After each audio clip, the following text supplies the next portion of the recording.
establece que la pena de este delito es una pena capital, es pena de muerte, o establece la pena de perpetuidad, Venezuela se puede negar, porque Venezuela forma parte de la Convención en contra de la pena de muerte y también es parte de la Convención en contra de la cadena perpetua.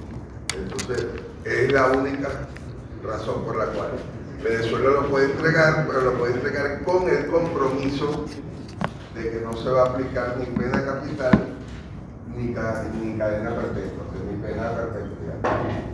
Le pueden dar una pena finita, que eso es relativo, porque una pena finita puede ser como en España. En España no hay cadena perpetua, pero te pueden condenar a 1000 años. Lo que quiere decir que tendrías que ser budista tibetano, entonces reencarnas, vuelves otra vez reencarnas. Entonces, porque 2000 años, caramba, si le consigues un beneficio, mira, te tengo una gran noticia, te disminuí como abogado 3/4 de la pena, nada más vas a cumplir 500 años, ¿quién vive 500 años? Entonces, pero si la pena es a perpetuidad o es pena capital, cualquiera de esos delitos, droga, por una Malasia o Singapur prevé la pena de muerte en caso de droga. No, Venezuela no puede, aunque esté allí, no lo puede extraditar. Tiene que haber un compromiso entre el gobierno venezolano y el gobierno del Estado solicitante de la extradición, en el cual se compromete a castigar, de encontrarlo culpable, pero que el castigo no va a implicar ni cadena perpetua ni pena de muerte. Entonces, Venezuela lo puede entregar bajo este compromiso. ¿Okay? Pregunta del examen de organización. Ahora si vamos a la rama ciudadana, en la rama ciudadana lo que vamos a leer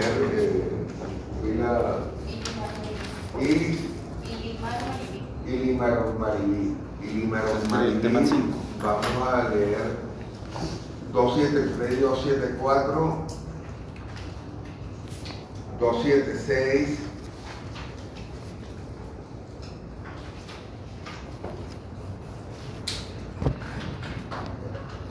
$280,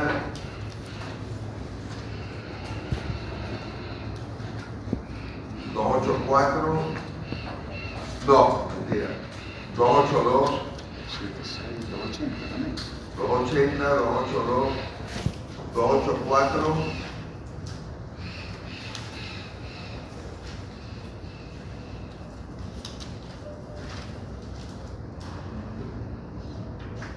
$287,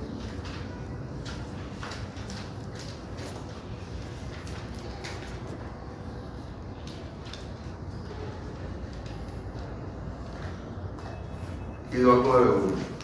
Esos son los artículos que vamos a estudiar en el día de hoy. Ilimar, ¿no? Ilimar, Maribí, o Maribí. Maribí, o sea, Maribí. Artículo 273.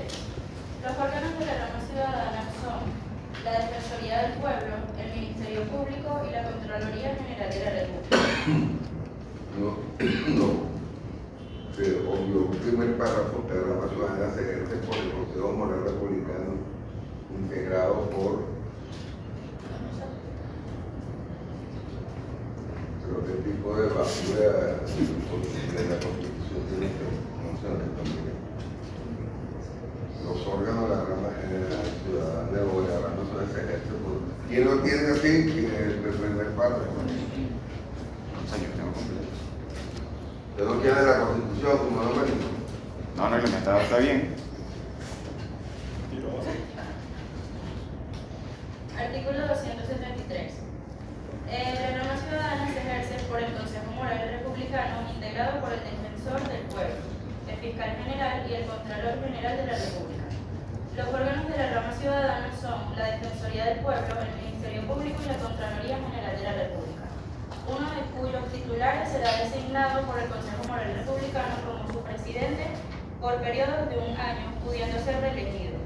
La rama ciudadana es independiente gozan de autonomía funcional, financiera y administrativa. A tal efecto, dentro del presupuesto general del Estado se asignará una partida anual variable. Su organización y funcionamiento se establecerá en ley orgánica. Bueno, hoy todos son Marilyn, ¿no? Y con ella iniciamos un nuevo tema, un nuevo capítulo dentro de lo que es el tema de organización y funcionamiento del poder público, que es el de la rama ciudadana, la cuarta rama del poder público nacional. Lo primero que tenemos que decir antes de entrar en el examen propiamente del artículo 273, que es el que se acaba de leer, es que la rama ciudadana es una innovación constitucional, porque no existía bajo el régimen de la Constitución del 23 de enero del 61. La Constitución abrogada establecía la clasificación clásica tripartita del barón de Montesquieu sobre las tres grandes funciones que tiene el Estado, ¿no? La legislativa, la de gobierno, que también la conocemos como ejecutiva, y la judicial. Es el constituyente de 1999 que modifica eso y bajo una visión tanto iconoclasta, ¿no? Viene y crea dos ramas adicionales al poder público, que en este caso vienen a ser la rama ciudadana, mal llamada por los periodistas trasnochados como poder moral. No existe el poder moral y nunca ha existido en Venezuela, jamás, ¿no? El poder moral ciertamente fue una propuesta del Libertador en el año de 1819 del Congreso de Postura, en el cual él propuso la creación de una suerte de censores que eran vitalicios con relación a la inspección y vigilancia del Estado, y también iban a cumplir una función también de censura un poco con relación a los medios. Estamos hablando del siglo XIX, era la visión que se tenía en ese momento, y que iban a tener una conducta de velar por la moral pública. Lo cierto es que eso nunca llegó a tener positividad en el derecho constitucional venezolano, jamás fue acogido, ni siquiera en la Constitución cuando formamos parte de Colombia, de la República de Colombia, como los historiadores lo hacen para distinguirlo del Estado colombiano actual de la Gran Colombia, jamás se acogió. Donde sí fue adoptado, fue muy lejos de aquí, pero también producto de una creación del Libertador, que fue la primera constitución de la República de Bolivia, hoy Estado Plurinacional de Bolivia. El gran mariscal de Ayacucho, que fue el primer presidente de Bolivia, el presidente vitalicio, ¿no? de la República de Bolivia, con la relación tan estrecha que tenía el gran Cumanís con el Libertador, que era una relación casi que paterno-filial. Bolívar le llevaba más o menos 10, 12 años a Don José de Sucre. Y él sí quiso adoptarla en la Constitución boliviana de 1824. Pero recuerden que con posterioridad a la independencia, la batalla de Ayacucho, Antonio José de Sucre, encomendado por el Libertador, no divide lo que era el virreinato del Perú, y lo que conformaba, se llamaba el Alto Perú, es lo que hoy en día es Bolivia. Un asunto históricamente que todavía los peruanos, bueno, uno tiene que verlo retrospectivamente desde el punto de vista de la Constitución Nacional, no le perdonan al Libertador. De hecho, internamente no lo reconocen, Bolívar más querido en la población peruana, porque, bueno, le dividió el país, pues, la mitad del país se lo llevó y creó un nuevo Estado. Un nuevo Estado que además, que lo que sí es verdad, y ahí sí hay que exculpar al Libertador, no tenía nada que ver, es que Sucre, con esa relación que existía, como si fuera un hijo adoptivo, crea un nuevo Estado que le llaman República de Bolívar al principio. Eso originó una carta, una misiva, una epístola muy agreste por parte del Libertador dirigida al gran mariscal de Ayacucho, donde le reclama prácticamente los regaños, pues, la relación de padre a hijo. Los regaños le dice que cómo se le ocurre colocarle su nombre en un nuevo estado, porque él que había luchado por la independencia, le dice Bolívar, lo que ha hecho es luchar contra los despotismos de las metrópolis europeas. Entonces lo está poniendo con esos sátrapas que lo que hacían es que colocaban los nombres a los territorios conquistados. Porque eso es lo que hacían los monarcas europeos. Virginia, el estado de Virginia, en los Estados Unidos de América se llama Virginia en honor a Isabel I Tudor, que era la reina virgen, como era conocida. ¿No? El estado de Mérida se debe a la reina María Carolina de Francia, que formaba parte del estado de Luisiana era inmenso, ¿no? Que era una posesión francesa, filipina, y fue bautizado así en honor a Felipe II de España, porque lo que quiere decir, estas son las tierras de Felipe, ¿no? Entonces era muy común que los monarcas europeos le colocaran nombres, ¿no? Si no eran nombres de ciudades europeas, pues el nombre de Nueva York por York, en Inglaterra. New Jersey por la isla de Jersey. En el caso nuestro, por ejemplo, el caso de Valencia, por la ciudad de Valencia, Barcelona, capital de la España, por la ciudad de Barcelona, en la comunidad de Cataluña, Mérida, como tres Mérida, está Mérida la auténtica, la original, es una ciudad que forma parte de la comunidad autónoma de Extremadura en España, pero hay un Mérida en México. Y tenemos otro Mérida, nosotros ya habla Trujillo, bueno, Trujillo hay en Extremadura, Trujillo hay uno en México, hay un Trujillo en Perú que es horrible, el Trujillo que tenemos acá, bueno, eso está en todos lados. Además de Trujillo era nada más y nada menos que el conquistador de México. ¿Quién es el conquistador de México?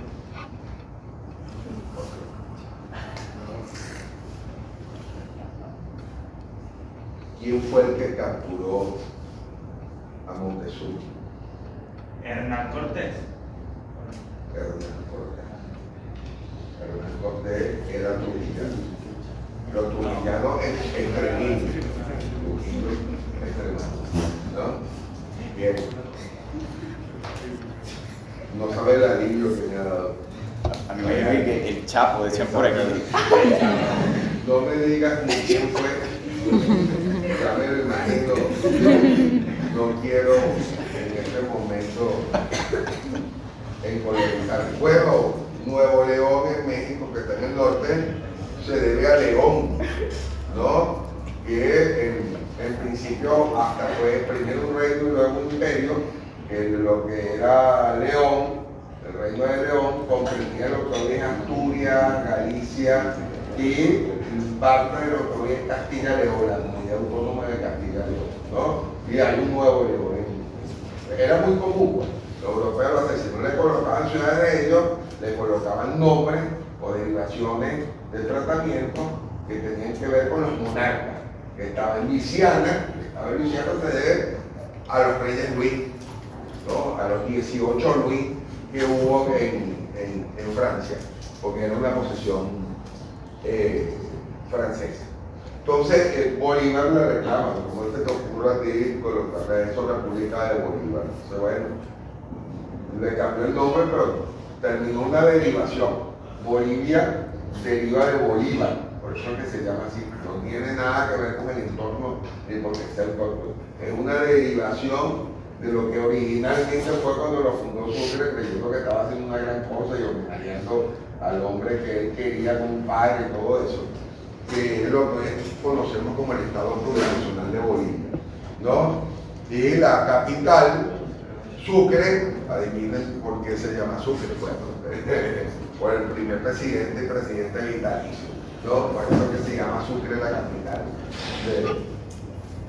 de Bolivia. Entonces, lo cierto es que fue el único lugar donde el Consejo Moral Republicano, cerramos el paréntesis histórico, donde el Consejo Moral Republicano tuvo asidero, pero en Venezuela jamás.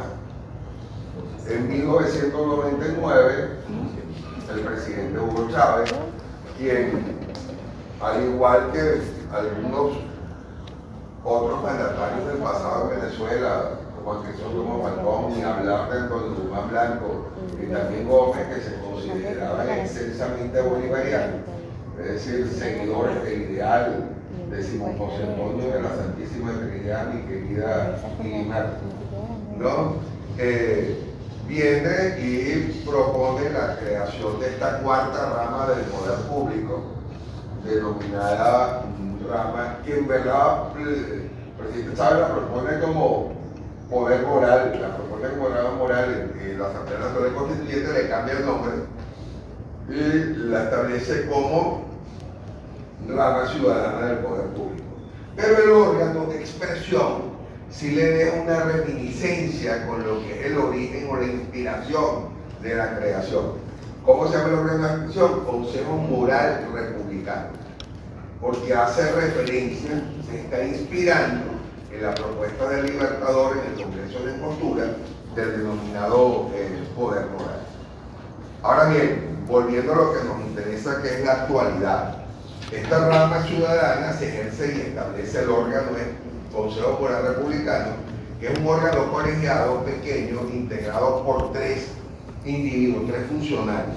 Y estos 3 funcionarios son, ¿no?, el defensor del pueblo, el fiscal general de la República y el contralor general de la República. Ellos 3 integran el Consejo Moral Republicano. Estos funcionarios, bueno, bajo la Constitución abrogada, el defensor del pueblo no existía, porque la Defensoría del Pueblo es una innovación de la Constitución del 99. Pero el fiscal y el Contralor General de la República, ¿no?, o mejor dicho, el órgano de institución, porque esos son los órganos individuos, que son los titulares de los órganos de institución, que es lo que en propiedad se denomina en derecho administrativo, que es lo que estamos nosotros estudiando. Los órganos de instituciones, que son el Ministerio Público y la Contraloría General de la República, eran considerados hasta la Constitución del 61 órganos atípicos de la administración del Estado. Ahora, ¿qué es un órgano atípico y malibí de la administración del Estado? Se considera un órgano atípico de la administración del Estado a todo aquel órgano superior de la administración del Estado, del poder público, que no es susceptible de inserción dentro de la distribución clásica del poder público. Obviamente, si existían 3 funciones, bajo la Constitución de 1961 hasta la Constitución del 61, usted el Ministerio Público no lo podía encajar como la rama legislativa, porque es un órgano legislativo. No lo podía encajar dentro de la rama ejecutiva, porque no es un órgano de gobierno en propiedad, stricto sensu, pero tampoco lo podía insertar dentro de la rama judicial, porque el Ministerio Público no es un tribunal. Entonces, lo que encontró la doctrina del derecho administrativo es catalogarlos como órganos atípicos de la administración del Estado. ¿Por qué atípico? Porque lo atípico es aquello que es extraordinario, que es anormal, que es fuera de lo común.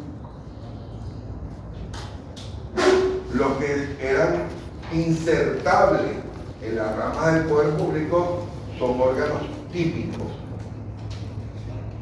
mientras que los que no eran susceptibles de inserción eran órganos atípicos.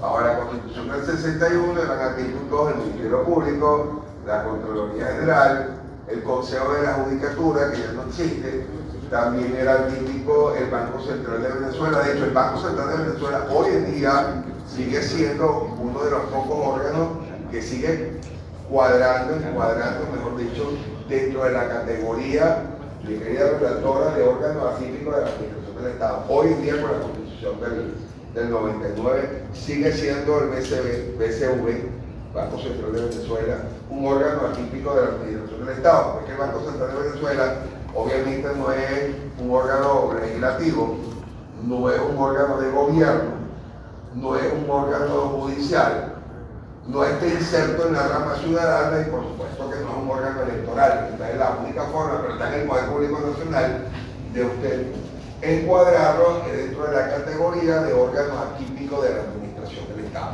Pregunta de examen. Entonces, tenemos aquí que estos órganos atípicos, que son el Ministerio Público y la Contraloría General, pasaron ahora con la creación de esta cuarta rama del Poder Público a ser órganos típicos, ordinarios, comunes, ¿no? Luego el segundo párrafo establece que la rama ciudadana, ¿no? O los órganos de la rama ciudadana, y fíjense que en el primer párrafo alude a los órganos individuos, por eso utiliza la expresión integra, integrado, porque el órgano individuo integra, el órgano institución conforma, que es distinto. La diferencia entre el órgano individuo, teoría del órgano se llama eso, ¿no? En personalidad jurídica del Estado, que lo vamos a profundizar sobre eso más adelante en este mismo año.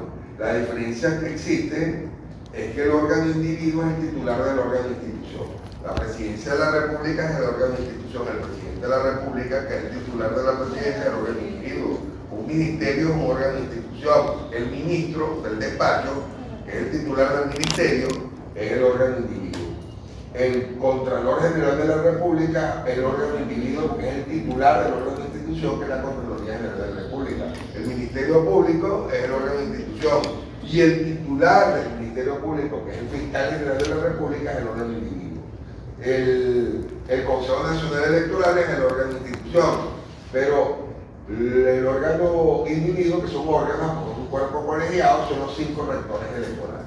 Entonces, tenemos que tener en cuenta eso. Establece el segundo párrafo que los órganos de la rama ciudadana son, y aquí se refiere a los órganos de instituciones, la Defensoría del Pueblo, cuya titularidad tiene el Defensor del Pueblo, el Ministerio Público, mal llamada por los periodistas trasnochados Fiscalía General. Yo no quiero escuchar absolutamente nadie aquí, siendo alumno mío de la primera universidad del país, que ahora nuevamente con orgullo hemos visto 2 semanas donde estamos dando ejemplo al país de ciudadanía, ¿no?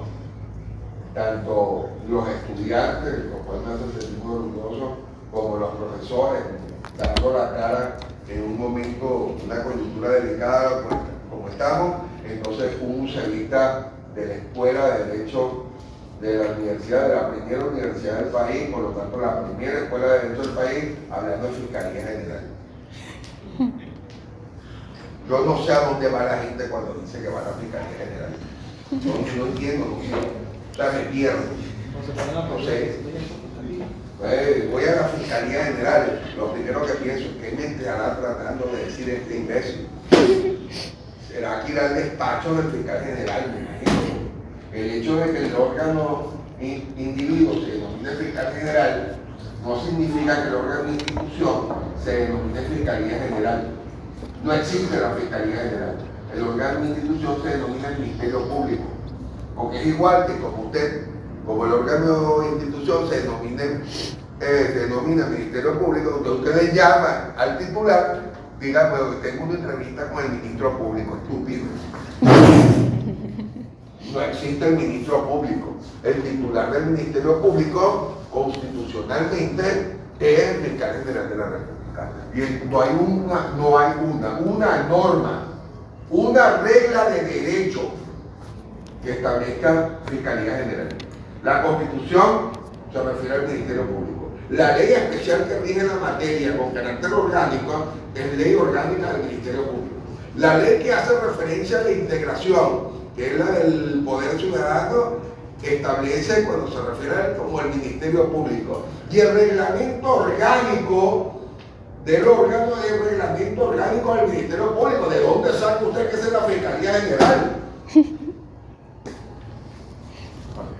Ahora, el fiscal general se denomina así porque él es el jefe de todos los fiscales. Es decir, el Ministerio Público tiene unidades administrativas y unidades operativas. La unidad administrativa, para que cuando venga un imbécil a preguntar, es que el Ministerio Público, escucha, dice tú mí, es alumna mía, Entonces reivindico muselista porque me tienes que reivindicarme a mí. Claro, por supuesto, porque su nombre solo después de su, académicamente, después de su nombre, viene mi apellido. Derecho constitucional, derecho administrativo, lo cual usted lo tiene en lo basal, arrastrándolo. Entonces, el Ministerio Público cuenta con unidades administrativas y unidades operativas. Unidades administrativas, las que tiene todo órgano de la administración del Estado. Dirección General de los Servicios Administrativos. Entonces ya tú sabes que ese es el administrador. Dirección General de Personal o de Recursos Humanos. O hay unos programas que le ponen de capital humano o de talento humano donde no hay ningún tipo de talento, pero lo llaman así. La Dirección de Servicios Generales, la unidad de auditoría interna, la consultoría jurídica, todos esos son unidades administrativas. Pero paralelamente a las unidades administrativas están las unidades operativas del Ministerio Público, que son las fiscalías. Fiscalía primera, segunda, tercera, cuarta, quinta, sexta, séptima, octava, novena, décima, en fin. Y la fiscalía, cuyo titular es un fiscal, y que cuenta con 2 fiscales auxiliares, y después los fiscales auxiliares vienen los abogados, pues tienen una organización interna cada fiscalía, tienen una distribución competencial similar a la que tienen los tribunales. Es decir, cada fiscalía tiene competencia por razón de la materia y por razón del territorio. Entonces, Fiscalía Primera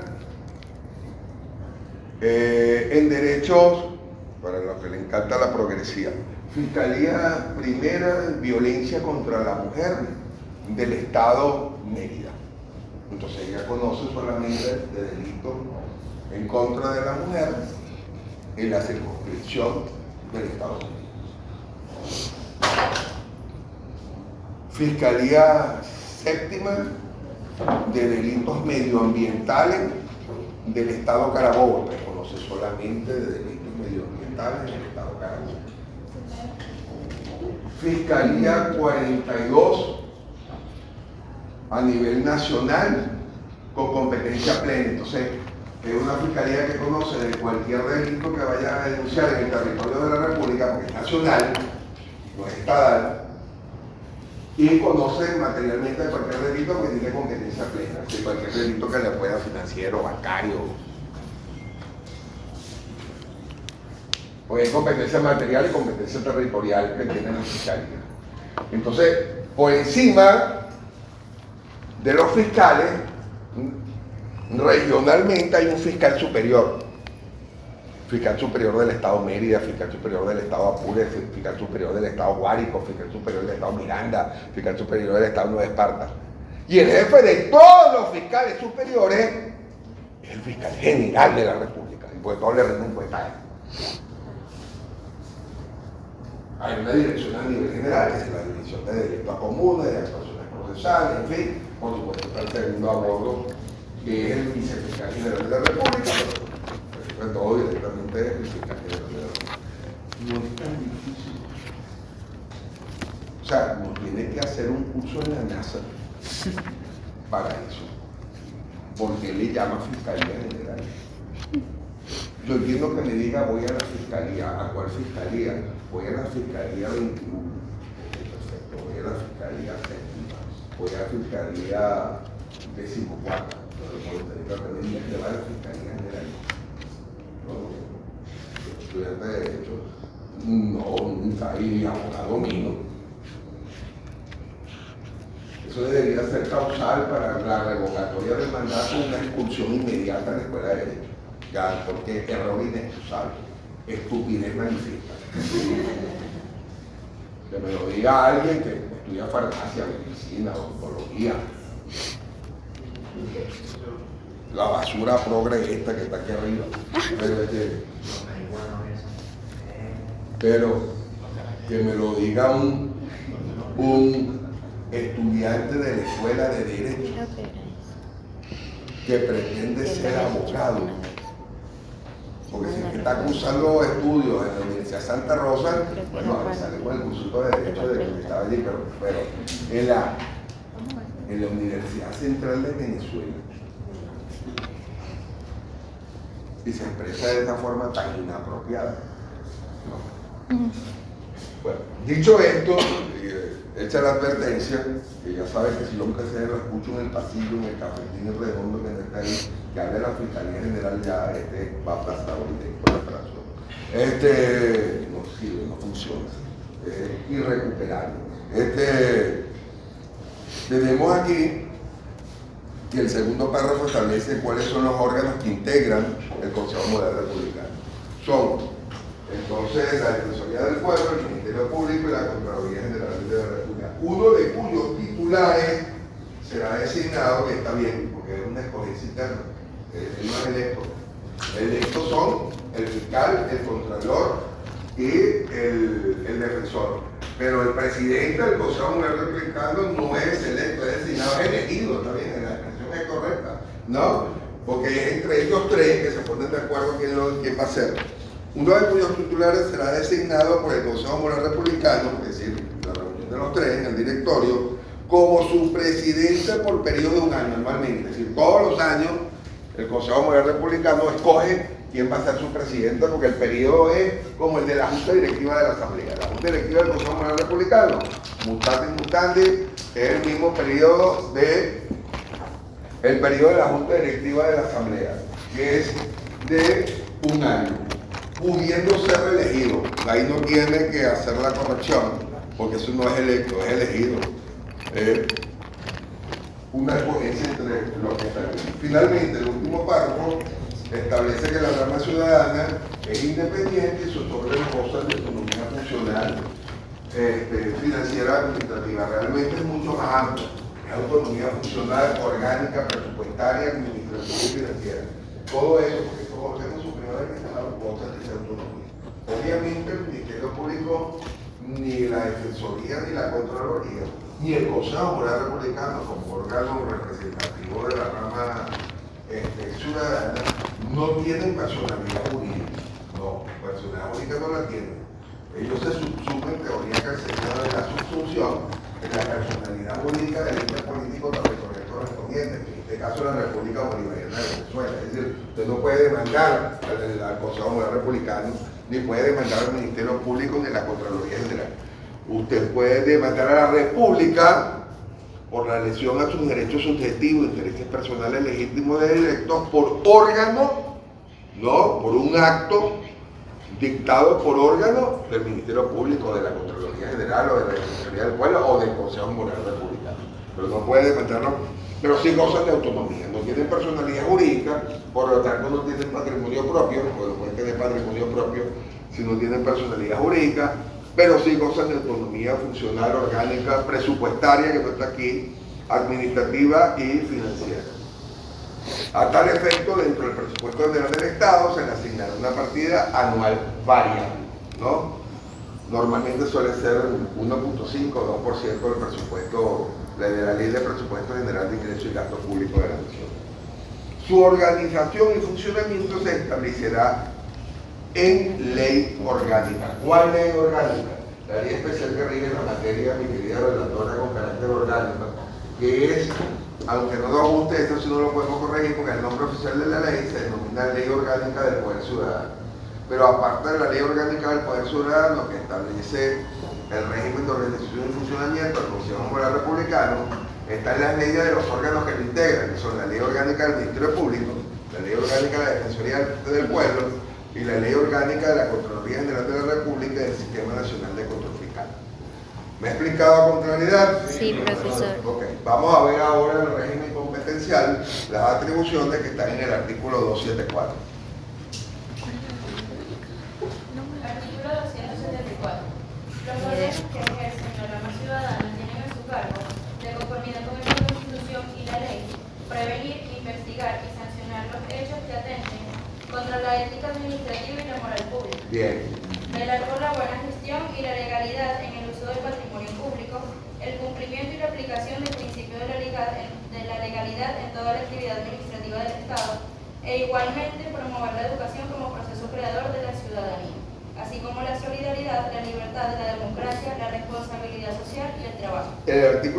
274 ya lo tratamos en el tema introito, ¿recuerdan? Cuando veíamos lo correspondiente al régimen de organización y funcionamiento del Poder Público, el 274 establece las atribuciones del Consejo Moral Republicano. Hay dos funciones allí que están establecidas como atribución, que son las más importantes, que es velar por la ética administrativa y la moral pública. Perfectamente nuestra querida, apreciada y nunca bien ponderada relatora hizo la corrección, que lo tiene desde, me imagino, desde el inicio de la clase o del año pasado. ¿Usted vio conmigo Constitución el año pasado? No tuvo la fortuna. Entonces, sería en este caso concreto a principios de este año, ¿no? Que dijimos que había un error ahí de técnica legislativa, porque no puede ser ética pública y moral administrativa, porque la moral es lo general y la ética es lo particular. Entonces lo correcto es la corrección que usted hizo. Muy bien, Sabrina, la felicito. Ética administrativa y moral pública. Y la otra gran función que está establecida como atribución es la de velar por el cumplimiento de aplicación del principio de legalidad en toda la actividad administrativa del Estado. ¿Qué artículo le dije que venía? 300 a 276.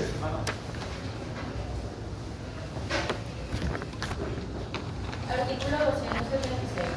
El presidente del Consejo Moral Republicano y los titulares de los órganos de la rama ciudadana presentarán un informe anual ante la Asamblea Nacional en sesión plenaria. Asimismo, presentarán los informes que en cualquier momento les sean solicitados por la Asamblea Nacional. Tanto los informes ordinarios como los extraordinarios se publicarán. Establece allí la obligación de rendición de cuentas a la Asamblea anualmente que tienen la Junta Directiva del Consejo Moral del Presidente del Consejo Moral Republicano con relación a la actuación no solamente del Consejo Moral, sino de los órganos que lo conforman, que son el Ministerio Público, la Defensoría del Pueblo y la Contraloría General de la República, ¿no? Artículo 880. Perfecto. Artículo 280.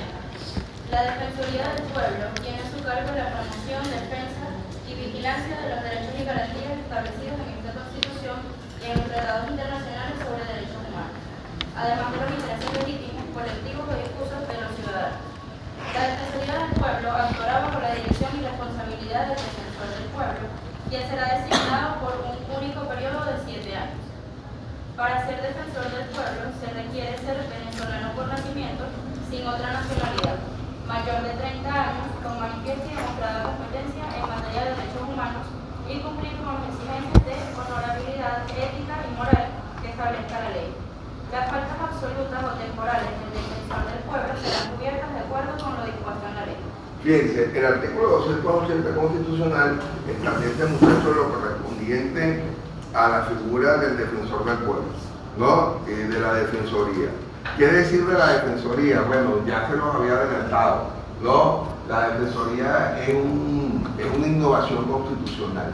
No existía bajo la Constitución del 23 de enero del 61, en ninguna constitución anterior. Era un viejo anhelo del foro, ¿no? Durante muchísimo tiempo, sobre todo en la década de los 80 y los 90, de tanto las academias, los profesores de las escuelas de derecho, de universidades públicas y privadas, los colegios profesionales, los colegios de abogados y los estudiantes. Yo recuerdo haber, siendo estudiante de la escuela de derecho, haber firmado una petición que firmamos en aquella oportunidad, algo así como 2000 estudiantes en la escuela, en el cual ahorita tiene mucha menos gente de la comunidad, mucho más, las promociones son mucho más grandes. Ahorita la promoción esa que yo acabo de hacer padrino era 160, la promoción mía fue de 400. Entonces lo cierto es que, ¿qué ocurría? Era un viejo anhelo que vino a materializarse en el año de 1999.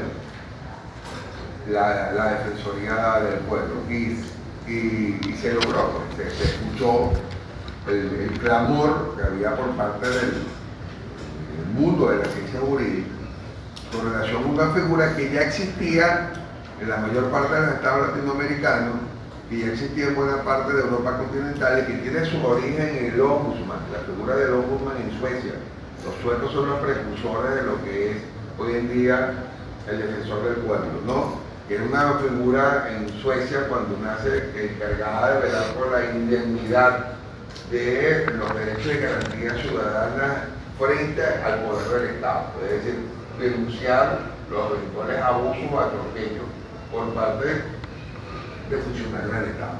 Entonces, veamos la redacción. La Defensoría del Pueblo tiene a su cargo la promoción, defensa y vigilancia de los derechos y garantías establecidos en esta Constitución y los tratados internacionales en materia de derechos humanos, porque debemos recordar el artículo 23, el primer párrafo del 280 es concordante con el 23, que establece la teoría del bloque de constitucionalidad, es decir, que todos los tratados, convenios, acuerdos, pactos internacionales en materia de derechos humanos forman parte de la Constitución. Por lo tanto, tienen jerarquía constitucional. Recuerden que los tratados en principio, pregunta de examen de mala inscripción, tienen jerarquía supralegal, ¿no? Están subordinados a la Constitución, pero tienen aplicación preferente al resto de la legislación, incluso las leyes orgánicas, porque los tratados internacionales siempre tienen aplicación preferente. Los únicos tratados que no son supralegales son los tratados en materia de derechos humanos, porque el artículo 23 de nuestra Constitución establece la teoría del bloque de constitucionalidad. Vale decir, los tratados, convenios, acuerdos, pactos internacionales en materia de derechos humanos tienen jerarquía constitucional. Yo sé que hay algunos profesores que tienen pensamiento naturalista y les dicen que los derechos humanos y los tratados de derechos humanos son supraconstitucionales, no son supraconstitucionales. No. Puede que usted considere que los derechos humanos tienen una prioridad supraconstitucional, esa es su concepción, por ser derechos naturales, pero eso lo puedo respetar. Pero lo que no puedo respetar, yo sé que profesores de derecho constitucional que lo dicen, no, que usted diga que son supraconstitucionales porque no lo son. Va en contra de lo que establece el artículo 23. El artículo 23 es claro. Lo que adoptó fue la teoría del bloque de constitucionalidad, que establece que tienen un rango jerarquía constitucional, que forman parte integrante de la Constitución. Para formar parte de la integrante de la Constitución, tiene que tener la misma jerarquía normativa que tienen las normas constitucionales, para que sea un bloque. Como un bloque siempre es coherente, está en un plano de horizontalidad. Si fuera un plano de verticalidad, en el cual uno está supraordenado con el otro, no es un bloque. No es un bloque. O sea, ¿qué es derecho? Lo que no es lógico, es cuando venga alguien a decirle que agarra un seminario de derechos humanos, bueno, el seminario de derechos humanos no le va a ocurrir porque el que da el seminario de evaluador de derechos humanos soy yo. Y el de electoral, creo que dos profesores nada más en la escuela de organismos electoral, el González Robaldo y yo, más allá de ahora en materia electoral, pero en derechos humanos, creo que soy yo solo. No sé, no conozco a otro profesor. Creo que no hay otro profesor manera que pero si a alguien se le ocurre en cualquier otra materia a lo largo de la carrera hablarle de la, pues siempre hay un conversión, ¿no? De la supraconstitucionalidad de los tratados no puedo entender que usted considere a los derechos humanos que están supraordenados al ordenamiento jurídico positivo. Eso es respetable. Es su visión doctrinaria como naturalista. Pero usted no puede venir a decirme a mí, a mis compañeros, ni a nadie que debe tener respeto por sí mismo en contra de la letra de la Constitución, porque no es que yo lo estoy inventando. A profesor Ferrer le encanta inventarse cosas para hacerle a uno la vida difícil. No, es que está entendiendo la literalidad del precepto. O sea, es claro, el artículo 23 establece, tienen jerarquía constitucional, ni infra ni supra, constitucional. Aquí está el 23. Lo lee la tercera línea. No lo encuentra, está perdida, está más perdida que los naturalistas.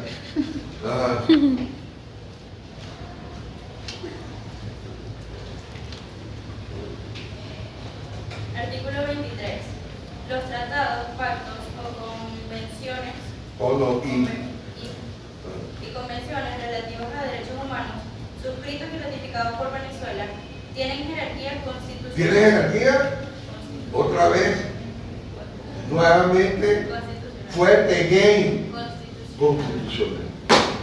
Entonces, ¿por qué vas a decir que los tratados son supraconstitucionales? Con fundamento aquí. No voy a decir imbécil porque son colegas, pero... Caramba. Caramba. No puedes inventarte, no vengas a inventar. Como decía, a ver, la cátedra no es para demagogos ni futurólogos. Las ciencias formales se estudian aquí, tienen que tener fundamento. Si yo soy profesor de la Facultad de Medicina, todo lo que yo diga tiene que tener un fundamento médico. Si yo soy profesor de la Facultad de Farmacia, todo lo que digo tiene que tener un fundamento farmacológico. Si yo soy profesor de la Facultad de Ingeniería, tiene que tener un fundamento dentro de la ciencia, dentro de la ingeniería. Pues cuál es la razón que la cual yo lo digo. Bueno, en el mundo del derecho, el fundamento es jurídico, y el fundamento jurídico es la regla de derecho del precepto. Entonces, ¿por qué puedo intentar decirle a los muchachos, sobre todo, cómo es que hay ahí en sociología?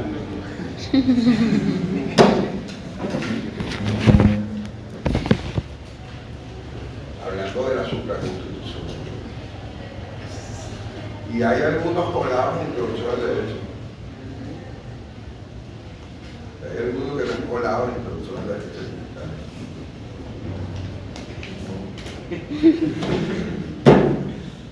Constitucional. Entonces, teoría del bloque constitucional. Por eso es que el defensor del pueblo no solamente vela por la defensa y vigilancia de los derechos y garantías establecidos en la Constitución, dice que distingue el derecho de la garantía, ¿no? Porque el derecho de ejercicio facultativo, la garantía de la procura del Estado, en esta Constitución y en los tratados internacionales sobre derechos humanos, porque teoría del bloque constitucionalidad forman parte integrante de la Constitución, ¿no? Es decir, la Constitución, no solamente los 350 artículos y las 18 disposiciones transitorias y la disposición única derogatoria. La Constitución es el preámbulo, todo el articulado, que son la parte dogmática y material y la parte orgánica y formal, que son 350 artículos, la disposición única abrogatoria, las 18 disposiciones transitorias y como una suerte de anexo o separata al texto constitucional, en virtud del artículo 23, forman parte de la Constitución los pactos de Nueva York o el Pacto Internacional de Derechos Civiles y Políticos, el Pacto Internacional de Derechos Económicos, Sociales y Culturales, forman parte de la Constitución el Pacto de San José de Costa Rica, como le llaman los internacionalistas, que es la Convención Americana sobre Derechos Humanos, forma parte de acá todas las convenciones que usted tiene, la Convención contra la Pena de Muerte, Convención contra la tortura, tratos crueles, infamantes, la Convención de los Derechos del Niño, la Convención de los Derechos de la Mujer, todas las convenciones en materia de derechos humanos que ha celebrado y ratificado el Estado venezolano forman parte de la Constitución. Fuera de no tiene por qué, repito, no tiene por qué ir a Pensacola a hacer un curso para el Pensacola está la NASA. Hacer un curso, no, es que esto es algo muy difícil, ¿no? Sentido común. Lo que ocurre es que el sentido común en muchas personas es menos común de los estudios.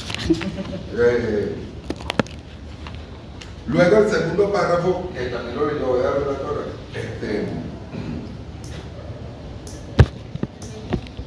su relatoría, no es culpa suya, los artículos que le correspondió leer me han acelerado un poco.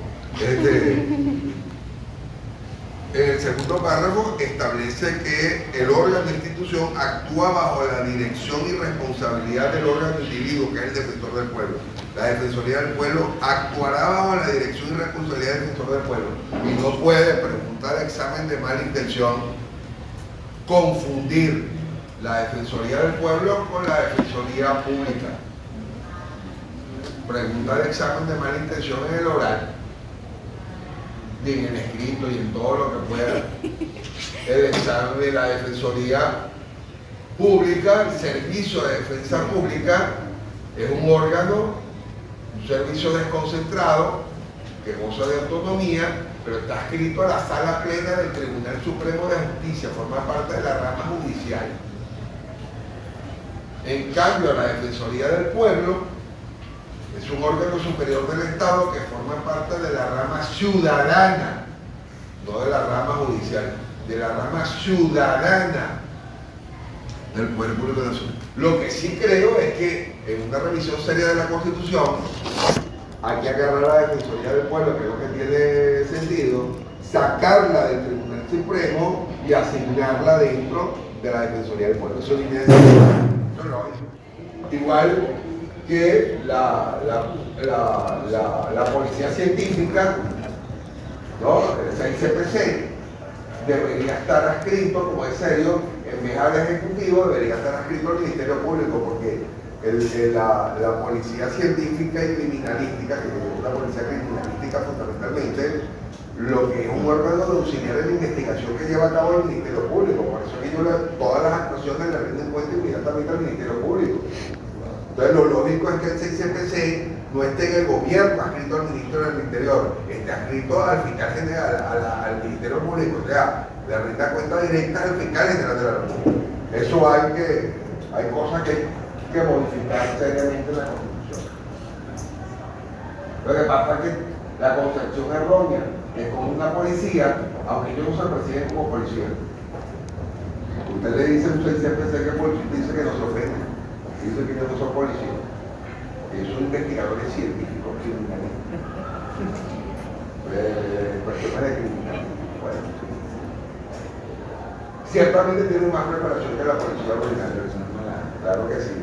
Salen como profesionales en el área, tienen una institución universitaria donde salen con el título, realizan estudios que son criminalistas, no criminólogos, que son dos cosas distintas. Una cosa es la criminología y otra es la criminalística.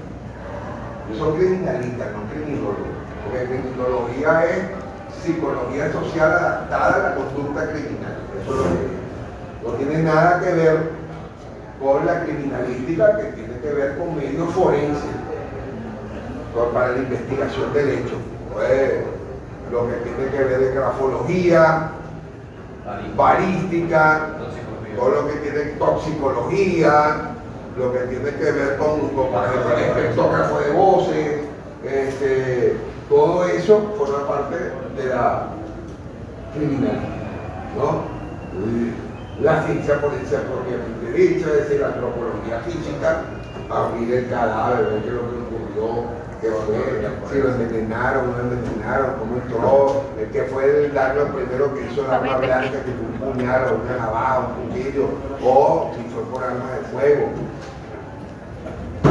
Si realmente se ahogó o lo mataron primero y después, eso lo determina el forense. Que no es médico, pues la gente crea, hay médicos forenses. Por supuesto que hay médicos forenses, pero la mayoría de los forenses son antropólogos físicos, que son los que se dedican. La mayoría son antropólogos físicos. Profesor, una pregunta. Ese servicio de medicina forense está inscrito al 6CPC. Al Ministerio del Interior, es un servicio autónomo. Ya. También debería estar adscrito al Ministerio Público. Pero el 6CPC seguro debería estar al Ministerio Público. Ok. Tenemos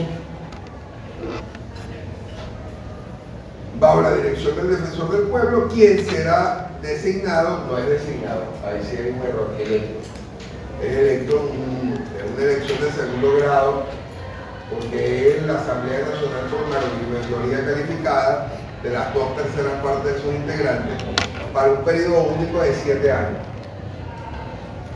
Y el Defensor del Pueblo es uno de los pocos funcionarios, él y los magistrados son los únicos funcionarios que la Constitución limita el periodo, establece un periodo único. Los magistrados, periodo único de 12 años, defensor del pueblo, periodo único de 7 años, un septenio.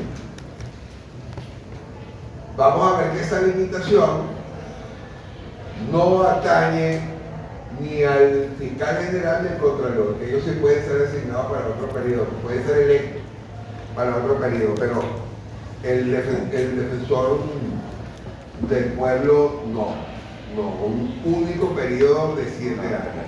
Y establece luego el último párrafo los requisitos, las condiciones de elegibilidad para ser defensor del pueblo. Se requiere ser venezolano por nacimiento sin otra nacionalidad, concordante con el artículo 41 constitucional, que establece cuáles son las altas magistraturas del Estado que son privativas de venezolanos por nacimiento sin otra nacionalidad.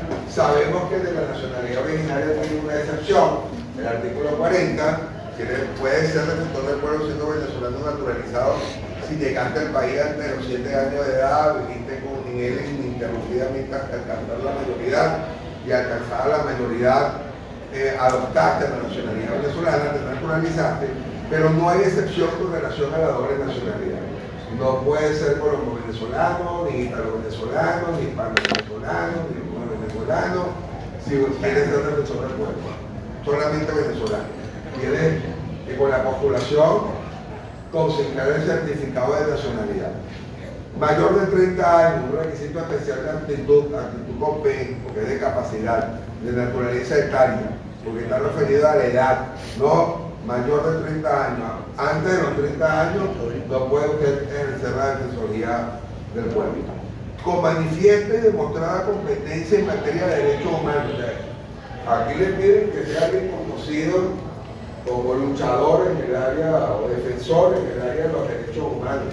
A lo mejor que haya hecho vida en una ONG o algo por el estilo, en Human Rights Watch o cualquier centro Carter o cualquiera de estas ONG. No creo que le pidan que haya estado en Greenpeace, porque se ponga como flores lo que está pendiente de la bandera, de la foca, de la vaina jorobada, que no se coman a los chotos en China. Ellos realmente no son los de pueblo, los pocos que me parece bien. Pero no es el área de derechos humanos, defiéndame la existencia de un noble, eso es un derecho humano. Pero como defender y demostrar competencia en materia de derechos humanos, y cumplir con las exigencias de honorabilidad ética y moral que establezca la ley. Esto es un concepto jurídico determinado. Pues entonces, ¿quién le da un certificado de honorabilidad ética y moral? ¿No? Así un dominito lo mejor se lo da la nona, pero entonces, las faltas absolutas o temporales del defensor del pueblo serán cubiertas de acuerdo con lo dispuesto en la ley. ¿Cuál ley? La ley especial que rige la materia con carácter orgánico, que es la ley orgánica de la defensoría del pueblo. ¿Cuál es el otro artículo, señorita? Bien. Artículo 282. El defensor del pueblo gozará de inmunidad en el ejercicio de sus funciones y por lo tanto no podrá ser perseguido, detenido ni enjuiciado por actos relacionados con el ejercicio de sus funciones. En cualquier caso, conocerá de manera privativa el Tribunal Supremo de Justicia. El artículo 82 establece los privilegios los cuales goza el defensor del pueblo. En el ejercicio de su función, es lógico concluirlo, porque él se encarga de velar por los derechos humanos. Bueno, teóricamente, en los 26 años que llevamos no hay un solo defensor que uno pueda decir que ha hecho la tarea, pero lejos de ser defensores del pueblo, han sido defensores del puesto, ¿no? Los defensores del puesto.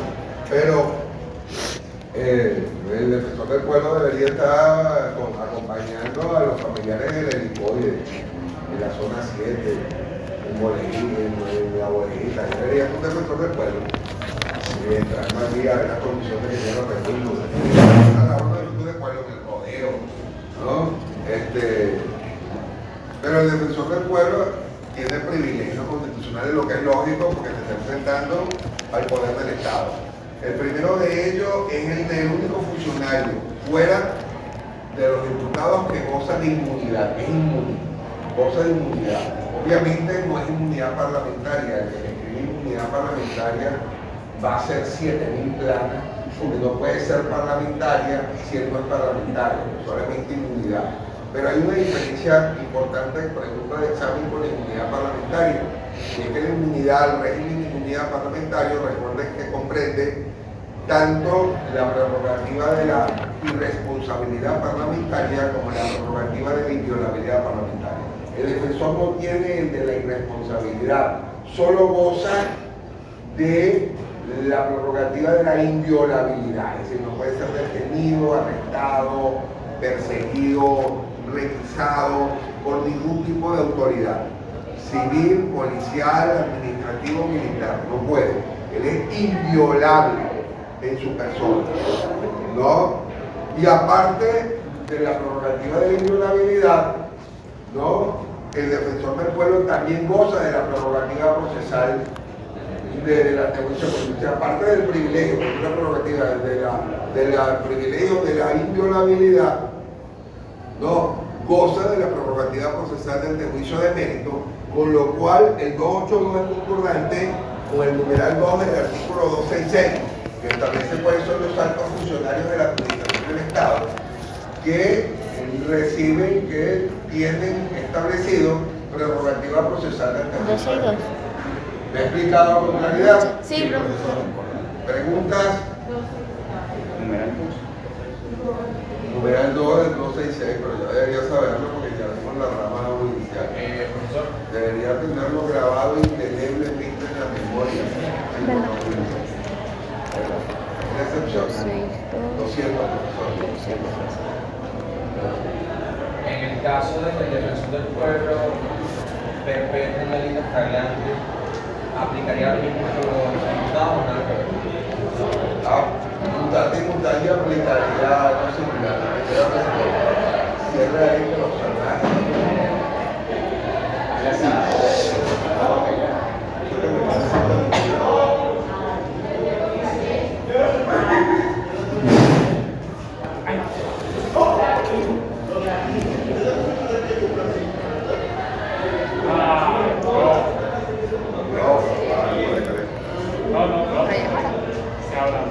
Faltan como 3 minutos. Siempre, escucha bien, siempre llevaré con un profundo pesar en mi alma por haber dado clases en una universidad en Corea del Norte.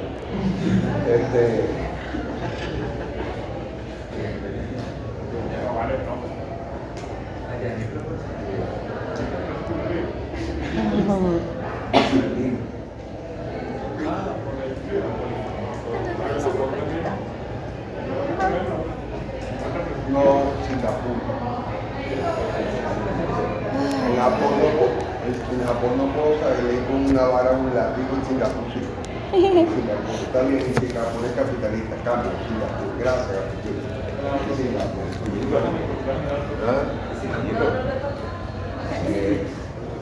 No, además que aquí es el Barcelona, todo lo malo. Magallanes será campeón. Perfecto.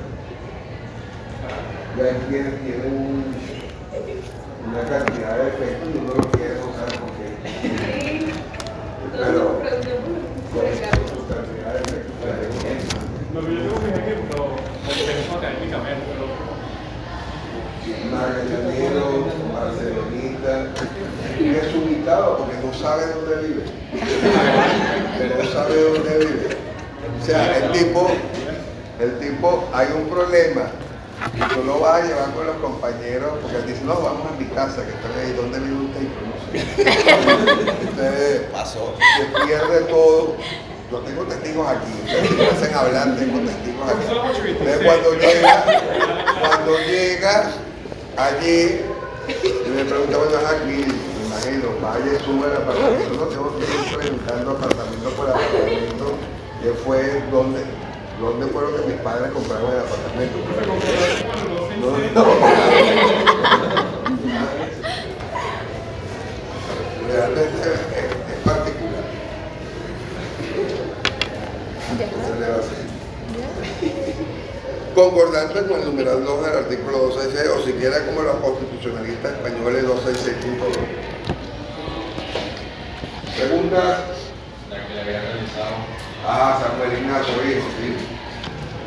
Que si en el caso del defensor del pueblo, si perpetra un delito. Pero me la respondiste, tenía que quitarte un aplicaba. Es que como dijo, no, aplica parecido. Me quedé esperando como Mutante y cambiando lo cambiante, sí.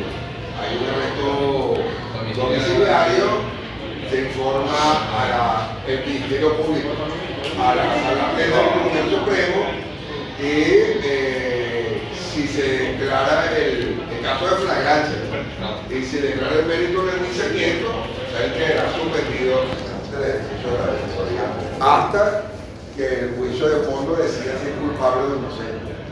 Si es culpable, destituido. Si es inocente, entonces.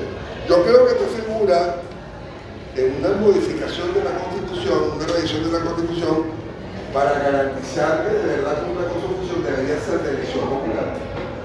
Pero como se encarga de defender los derechos del pueblo, o sea, el más interesado no es que te nombren las élites para que no quedes bien con el alto gobierno, sino que rendirle cuenta al pueblo que es el que tiene que defender.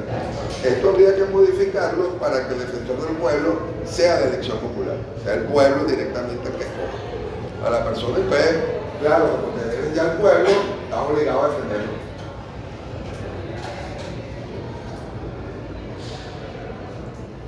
Vamos a dejarlo hasta aquí. Para el viernes vamos a ver el Ministerio Público y la Contraloría General y terminar la rama del ciudadano. El viernes les aviso si tenemos clases este sábado, que